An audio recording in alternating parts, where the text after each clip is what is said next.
కుమ్మరదాసుడైన కురువరతి నంబి ఇమ్మన్న వరము నెల్ల ఇచ్చినవాడు.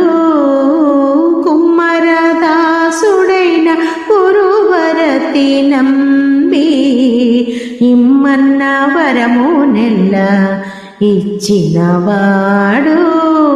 దొమ్ములు చేసిన ఎట్టి తొండమాంచె కురవర్తి, దొమ్ములు చేసిన ఎట్టి తొండమాంచె కురవర్తి రమ్మన్న చోటికి వచ్చి నమ్మినవాడు.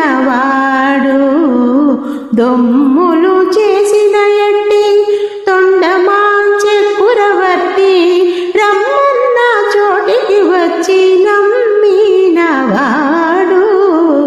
కొండలలో నెలకొన్న కోనేటి రాయడువాడు,